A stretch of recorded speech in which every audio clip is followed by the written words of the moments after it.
The strength of kindness toward yourself. Why self-compassion helps you grow. Dear Amelia Emberhart, many people believe that the best way to improve themselves is through criticism. They think that if they are hard enough on themselves, they will become stronger. They believe that disappointment, shame, and fear will push them forward. Perhaps you have heard thoughts like these inside your own mind. I should have done better. I am not good enough. I cannot make that mistake again. Sometimes we believe that being cruel toward ourselves is the same thing as being disciplined. But what if was a better way? In her book Self-Compassion, psychologist Kristin Neff explores a different approach to personal growth. She explains that kindness toward ourselves does not make us lazy, weak, or less ambitious. In fact, self-compassion can help us become stronger.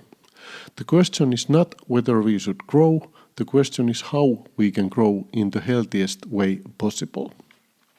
The problem with fear-based motivation. Many people live according to what could be called the carrot and stick approach. The stick is self-criticism. We threaten ourselves with disappointment and shame. The carrot is self-esteem. We tell ourselves that if we achieve enough, succeed enough, or perform well enough, then we will finally feel worthy. This approach can sometimes create short-term results. A student may study because they fear failure. An athlete may train because they fear losing. A person may work harder because they are afraid of not being enough. But fear has a cost. When we are constantly worried about proving ourselves, our minds become focused on avoiding failure rather than learning and improving. Self-criticism creates anxiety, and anxiety makes it harder to concentrate, think clearly, and perform at our best. Think about someone you love. If your friend failed at something important, would you tell them, "You are useless, you should have known better"? Probably not. You would encourage them. You would remind them of their strengths.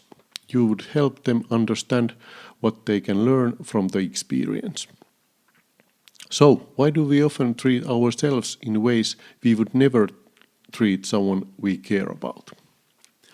Self-compassion is not giving yourself an easy way out. Sometimes people misunderstand self-compassion. They think it means making excuses. They think it means saying, "It does not matter. I do not need to improve. I can do whatever I want." But true self-compassion is very different. Self-compassion means caring about your own well-being enough to make choices that help you grow in the long term. A compassionate person can still have high standards. They can still work hard. They can still want to become better. The difference is what happens when they fail. A person controlled by self-criticism thinks, "I failed, therefore I am a failure." A self-compassionate person thinks, "I failed and this is painful. What can I learn from this?" One response attacks the person, the other improves the person. When we protect ourselves from failure, sometimes people avoid trying the hardest because failure feels too painful. Psychologists call one example of this self-handicapping. Imagine a student who has an important exam. Instead of studying seriously, they spend the evening doing other things. If they fail, they can tell themselves, "I did not really fail. I just did not prepare enough."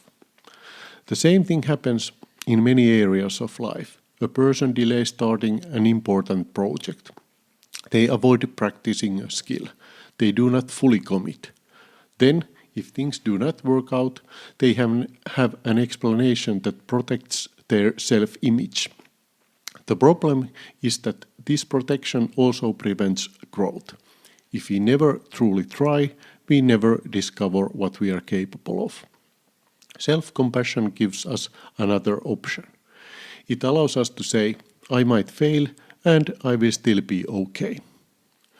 When we no longer need to protect our ego at all costs, we become freer to learn.